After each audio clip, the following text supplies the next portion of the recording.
Hi guys! Welcome to my property up in Kindleville. This is where I took those photos of the frost and the animals sleeping, if you remember that.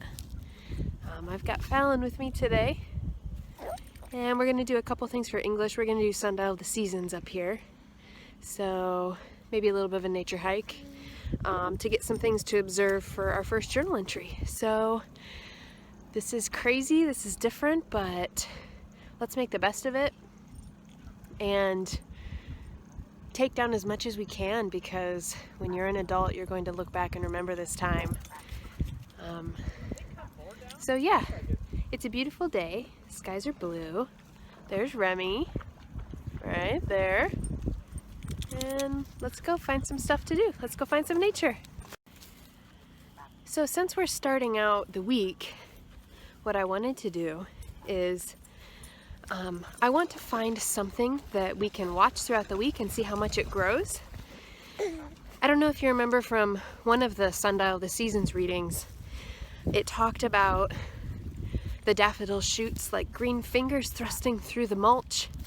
And when we went on our nature walk around the school, we found some of those green fingers pushing up that real sappy yellow green, and it was really neat to see.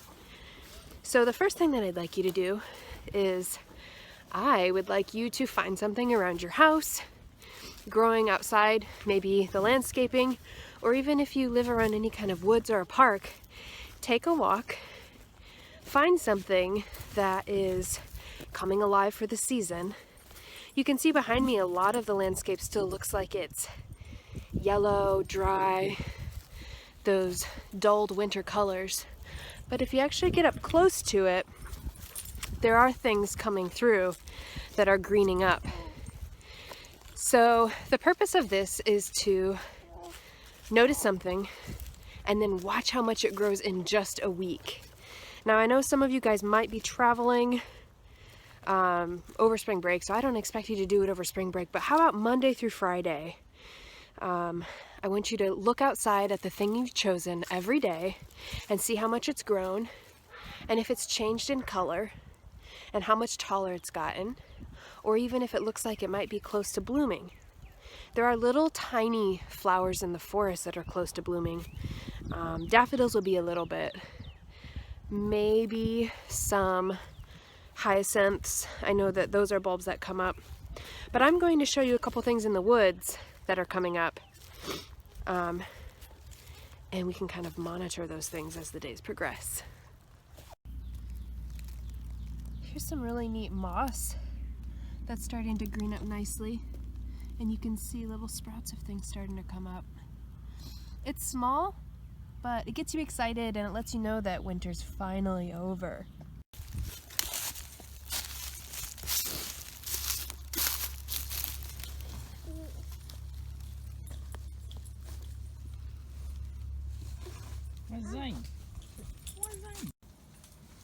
Here's a different tree. Even more. Hey. What? What? Okay. What's doing that? Bonus points. Go get it. Sit. Sit. Ready? Woohoo!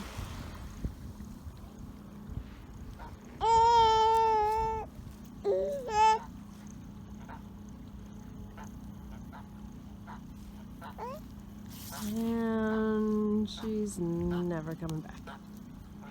She's going across the English Channel.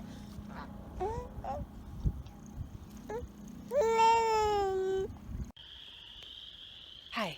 Okay. So I don't know if you can hear this in the background. Not Fallon.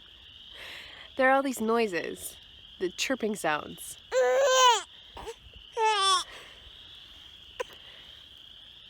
Can you hear that? Those are spring peepers. Spring peepers are little tiny frogs. They're They're one of the first creatures to really start to come to life and sing and make themselves known this time of year. And it's so crazy because I opened Sundial of the Seasons, I kid you not, to March 15th, and the reading is about spring peepers. So I'm going to read it. The voice of spring. Some years the spring peepers start calling in mid-March. Some years not until April. But whenever it happens, the peeper chorus is the voice of eternal spring. There is nothing else quite like it. Robins sing, crocuses bloom, sap rises, but the peepers in full voice are the ancient and enduring cry of life triumphant and resurgent. The message is as unmistakable as sunrise. It is one of the pleasant puzzles of nature why this small tree toad, Hyla crucifer, this mite of amphibian life, which still hibernates as its progenitors did more than 100,000 years ago, should so unmistakably personify the surge of spring. Perhaps it is because spring itself is ancient beyond reckoning, or perhaps it is all the life we know had such minute beginnings, and because so far as we know, it too originated in the warm waters of ancient time. But why this voice, this shrill proclamation from such a tiny remnant of the distant past? A dozen peepers make less than a handful, but their voices can fill the whole evening. The peeper is prescient of the season, but only a minor weather prophet. Sometimes the peepers emerge only to be snowed in again. They can be frosted into silence, sleeted back into the mud, but they can't be silenced for long. They are the very epitome of insistent life, making minor compromises with things as they are, but never surrendering. When the equinox approaches, you can be sure that the spring peepers are not far behind. And when the peepers cry, then winter is on its way out. Okay, I had to pause there because Fallon was making so much noise. So, what I want you to do in your journal is I want you to, in the table of contents, date it for March 16th, and let's call this entry something green. And then in the journal itself, put the same date and heading across the top. And I want you to draw a picture of the thing that you've chosen as best you can. Use about half of the page. And then at the bottom of the page, I want you to tell me what it is, tell me what it looks like, tell me what you think it might be, and things that you notice just for today. Then, what I want you to do is I want you to do a second entry. By the way, your observations should be about a paragraph long. Then for your second entry, also 316, it's okay we're doing 2 on one day. Let's title it The Week School Was Shut Down. Because I mentioned this earlier, but I want to hit on it again. This is not ever going to happen again. This is such a unique thing. We are not ever going to have school closure like this again. It's rare that even the weather would require an extended closure. Maybe 40 years ago, there was a blizzard that my mom talks about, and she still talks about it. This is something that you are going to talk about for the rest of your life and say, remember when? That was so crazy. So for this entry, I want you to give me a Canterbury paragraph that's 5 to 7 sentences. I want you to, kind of like you've been hearing the journalists and the news reporters say, I want you to, from your perspective, tell me what's going on. Remember, this is not something that we should be afraid of or that we should be harboring panic about. I want you to capture this because it's unique, and we are having to shift the way we do things for a little bit, and we're having to shift the way we see things and how we handle things in order to protect people who are vulnerable to the virus. And this is temporary. Also, we're getting some good habits going too. I mean, come on, hand washing. That's really all it takes. Hand washing reduces the risk of passing it by 50%. So we're doing something that is really huge and is really unprecedented, canceling school, but we're also doing really basic things too that are just good practice. So all that to say, I want you to capture what this is like, what this feels like for you. Are you excited? What do you plan to do with your time? What's going on around the world right now? What's the current status of things? Because you might save this entry, and you might look back at it when you're older and remember what this experience was like. So that's it for today for the journal entries.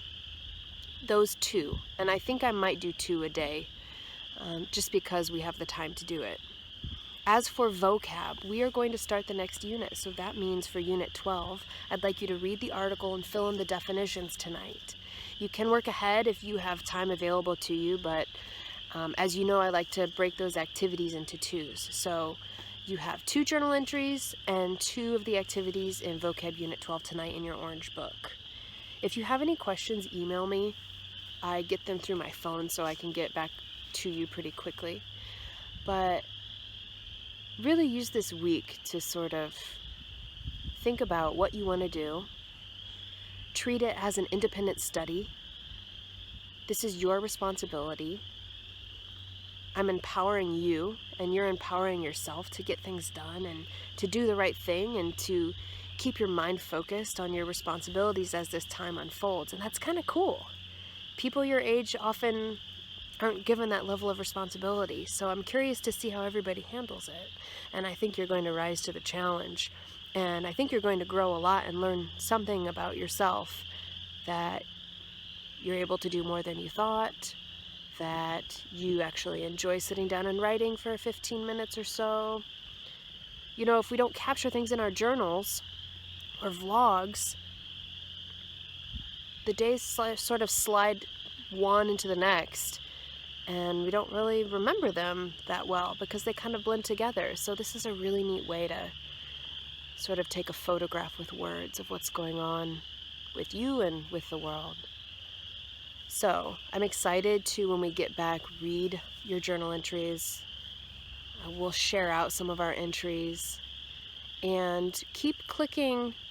Check Moodle every day, and I will refresh my YouTube with daily lessons and activities to keep us busy and to keep us noticing the world around us as this week unfolds. All right, see you guys tomorrow. Bye.